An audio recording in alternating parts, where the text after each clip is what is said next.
transformations. In the beginning of the playlist, we have seen geometric primitives and transformations. So it's a continuation of it. So the contents to be covered in this video are geometric transformation, image warping, MIP mapping, EWA filtering, anisotropic filtering, multipass transforms, and mesh-based warping. First of all, let me give an introduction about all these topics. So, geometric transformation means it is a mathematical 2D or 3D space manipulation, such as we can perform rotation, scaling, or translation. But in practice, the objects are rendered as images or textures. After transforming an image in a space, we need to transform their surface, textures, or meshes. So, that is known as image warping. So changing the orientation is known as image warping. So when you map an image onto the surface may shrink or the surface may stretch. If the texture is not handled carefully, the blurring or aliasing may appear. To fix it, we know we need filtering techniques such as MIP mapping, EWA filtering, and anisotropic filtering, or the filtering techniques used to handle the aliasing once the image is transformed into the another space. So MIP mapping is a filtering technique. It will be used like pre-computing the scaled version of the images. So what we are going to scale, it will be pre-computed, and it is one of the technique to reduce the aliasing happened by image warping.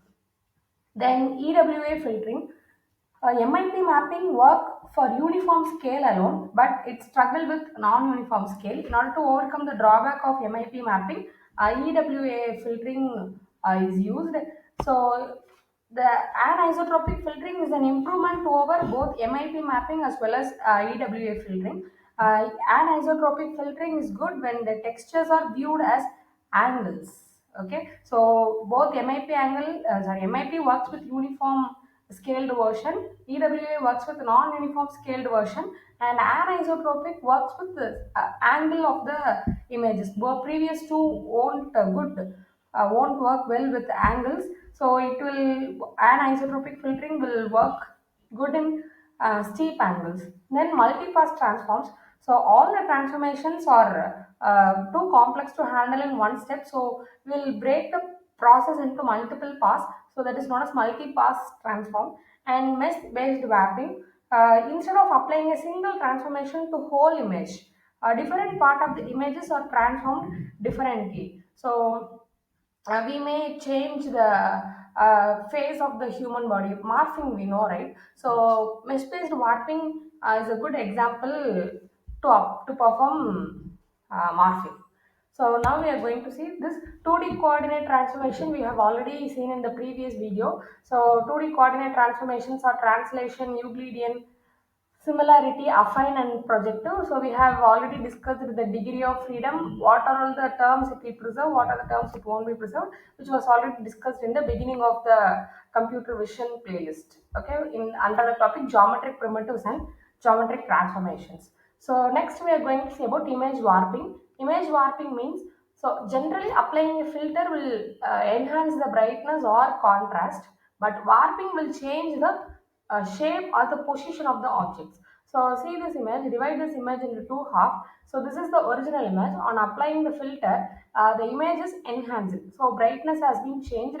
So here the same image, on applying warping filter, the orientation is changed. The signal representation is shown here. So this is a basic intro about image warping. So how the image warping occurs? So we have an algorithm, forward warping or forward mapping algorithm. So here for every pixel x in f of x is the original image for every pixel in x. So these are all the continuous pixels. Okay, so image is a combination of pixels. So for every pixel in f of x, compute the destination location s dash, which is nothing but h of x. On applying this x to the h of x, we will get the destination location. So we are going to copy that pixel f of x to g dash of x. Okay, so forward warping algorithm for transforming an image f of x into the g dash of x through h of x. Okay, so this a pixel in this slide, a pixel f of x is copied to the corresponding location, use g dash of x using the filter h of x. So this pixel is transformed like this. So this x is the original one and the x dash is the warped one. How it is warped? The x dash is obtained by filter h of x. So f of x is the original image and g of x dash is the final warped image. So this is the detailed representation. So the dot in the upper line is transferred to the dot in the lower line. So this is the detail of source and destination pixel location. The drawback here is that the process of copying a pixel f of x to the location x dash in G is not well defined when x dash is non-integer. Okay, if the x dash is non-integer, then this process is not that good. So what the solution is, we have to round off the x dash to the nearest integer coordinate, but that would result in aliasing also. So limitation 2 is there is appearance of crack and hole when we increase the size of the image. This is very important problem we have to address. So filling such holes with nearby neighbors can lead to further aliasing. So what we can do is inverse warping algorithm. So the inverse warping algorithm is just the reverse of the previous forward warping. So for every pixel x dash in g of x dash, we compute the source location h bar h cap x naught. So we will resample the f of x at the location x and copy to the g dash of x. So this is the inverse swapping. So pixel g of x dash is sampled from its corresponding x dash of x in the image f of x. So this is again a detailed source and destination pixel location. So the next one is MIP mapping. MIP mapping is proposed by Williams to rapidly pre-filter the images before used for texture mapping in computer graphics. So it will be considered as an image pyramid only. Image pyramid we have already seen in the previous videos. It is the downsampling version of the same image. Each level is we half the resolution of the previous one. So just a minute, I'm getting some problem. Yes, give me a minute.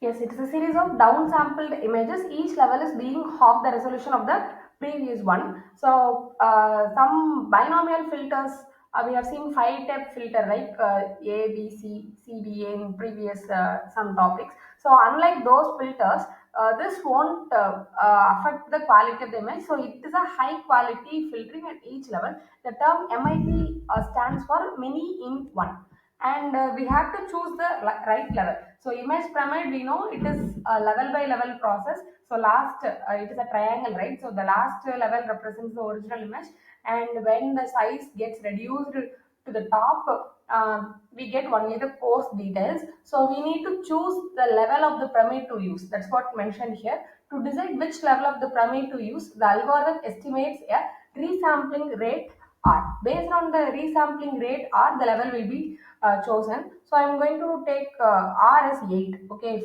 if you take R as 8, then the L value would be 3. Okay, on applying this formula, log R base 2, we will get log 8 base 2 as 3. So if I'm going to take R as 2.5, so we will get log 2.5 base 2, which is approximately 1.32, which is not an integer. So what we can conclude is that doubling the scale corresponds to moving the down one pyramid level.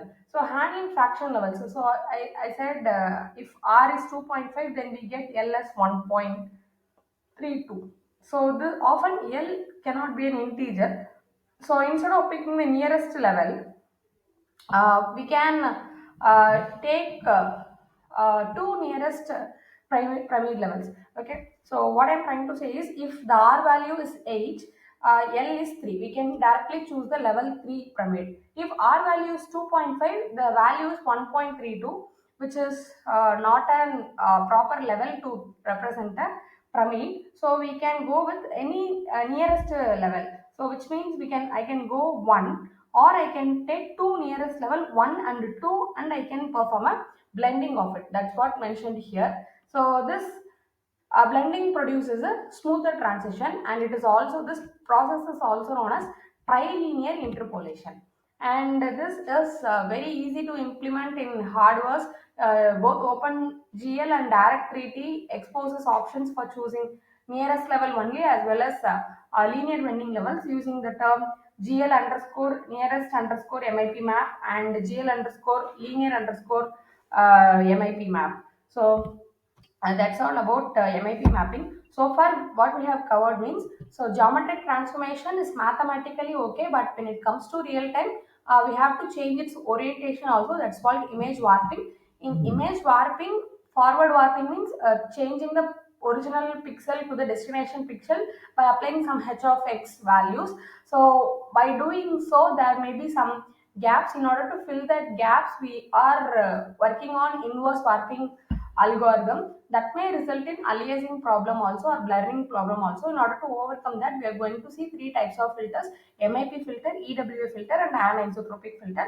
In MIP filter, we'll pre-compute the scaled version of the original images, and it is also like a image pyramid. Based on the R value, the level of the pyramid can be chosen for the processing, which is much suitable, which is more suitable for OpenGL also. Next, we are going to see about EWA ellipse. So EWA ellipse, as I said earlier, MIP mapping work good for uniform scale, but it struggle with non-uniform mapping. So it is an advanced resample method. Here, each destination pixel footprint is modified as a Gaussian weight function. Okay, so it is invented by Greene and Hedback based on the observation of affine mapping. So here you see that x equal to a of x dash. So here the source pixel is x, destination pixel is x dash. So the for every destination pixel, a is a affine mapping. For every destination pixel s dash, the ellipsoidal projection of a small pixel grid in x dash onto x is computed. So we will compute the ellipsoidal projection. So for a given single pixel, we will draw an ellipse around it, which may cause blur or aliasing to that one. So then which is used by a Gaussian weight function. So based on that, we can come to the conclusion the nearby pixels can cause aliasing, and it is a high quality filter. It can handle anisotropic mapping, which is better than MIP mapping, but it uses a Gaussian kernel, which causes blur as well as aliasing, and it is slow when compared to other models, but it is faster when compared to MIP mapping. And anisotropic filtering. Anisotropic filtering is an alternative approach for oriented or skewed test, and anisotropic is much better than MIP mapping as well as EWA mapping, because it is good in handling the textures when viewed at the steep angles. So it takes the multiple samples from the different MIP map levels, and the samples are combined along the major axis of EWA ellipse, so which provides a higher quality. Then next comes a separate topic called multi-pass transform. Previously we have said transformation cannot be done in single step. So we are going to process those transformations in step-by-step process. So the steps are interpolation of signal to the continuous waveform, then applying the low pass filter, then resampling at the target solution. These are the steps we are going to follow, and the image is given here. So the A image is the original sampled signal. That is a discrete one. The next is the interpolated. We are making it as a continuous one by connecting the discrete levels. Then C is a warped. Warped means we can change the orientation, right? So the light gray color represents the stretched one. The dark in the image you can see two curves. The dark one is the original one, like a B image. The B image and C image is replicated, but in C additionally we have a gray color one, that is a stretched one. The D image is the filtered one. You can see that there is a spike in gray color, but the spike is reduced. A filter is applied to produce a uniform level of signal, and then E is again it is converted into the discrete one, right? So we have that is a final sample, and the corresponding frequency domain is shown below. F, G, H, I, and J. The red one represents the aliased one. When you compare GH, the final J would be better one. That is what they mentioned here. Interpolate the signal to the continuous waveform. We have applied the continuous waveform, and then applying the low pass filter. Applying the low pass filter is image D, and resample at the target solution. Finally, it is converted into the discrete one at the target. These are the multi-pass transformation. The steps are: in signal, discrete is continuous, discrete is converted to continuous, then the filter is applied. Again, it is resampled to the targeted one. That is what mentioned here. So another example is four pass rotation. The original pixel grid image and its Fourier transform is represented in A. So B is a vertical upsampling. R and F are the original images that is represented. On performing vertical upsampling, the image is somewhat stretched, and we are performing horizontal shear. Shear is nothing but changing the shape like this. So a straight one is change parallelism, like a parallelism. So the parallelism shape is maintained, and then vertical shear is done with this image. Then horizontal downsampling is done. Every pixel level representation is shown in the above one.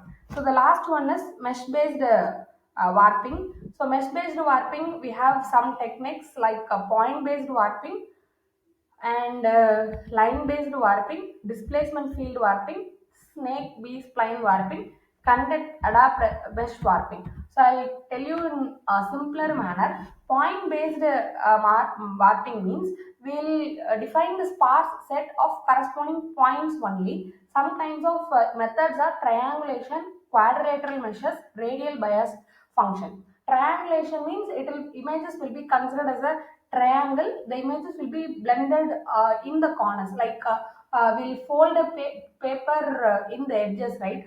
Okay, assume a triangle sheet. You have taken a sheet and cut it as a triangle, and if you are folding all the three corners means we'll get a mini triangle, right? So triangulation, such process, will consider the images as triangle and will fold the images in the corners to make it good. Then quadrilateral meshes, it is a kind of grid one. In radial bias means it will allow for smooth global warping, which means if you throw a ripple in water, it will show some bubbles and finally it will settle down, right? So that is that will make the images a smoother one. So that is known as radial bias function. So this shows many image warping alternatives. So this one is I said, right. So this one is point based, this is line based, and this is mesh based warping. So line based warping, instead of a single pixel point, we'll consider the line segment. Okay, use corresponding line segment instead of points. So each line will be acting as a ruler. Each line can perform translation, rotation, or scaling in the pixel. So displacement field warping means, so we'll consider forward warping can cause cracks and aliasing because it will produce some wide gap, we know, right? So a better approach is to warp the displacement field and fill in any small holes and then use the inverse warping to perform the final resampling. Then a snake or B-spline warping means, instead of line we'll take the curves. Okay, in point based warping we consider only the pixel points. In line based warping we'll consider the arrow. We'll consider, oh sorry, we'll consider the line. So in displacement field warping we'll consider the arrow. Those arrow can be moved. In case of a snake or B-spline warping, we'll consider the curves like a snakes. Okay, snakes will be like curves, right? So we'll consider the curves, and those curves can make the image warping better. Then content adapted mesh warping. So this is the original image and this is the converted mesh one. So this mesh warping is mostly used in the applications like if your face is dull, we can make it enhance smile, right? And if you want to enhance the jawline without changing your eyes, those kind of filtering is possible in content adapted mesh warping. So this is a sample of image warping. So this is the original girl image and this is the original tiger image. So this result is not that better. So top row is if two images are just blended. So this is the ghosting result, which is not that good. So in this, we have warped the images. Only the jaw line is changed. The eyes are same. Similarly, in tiger also, the bottom part is changed, and then we are merging both. So it is providing better morphed results. So that's all about geometric transformation and mesh based warping.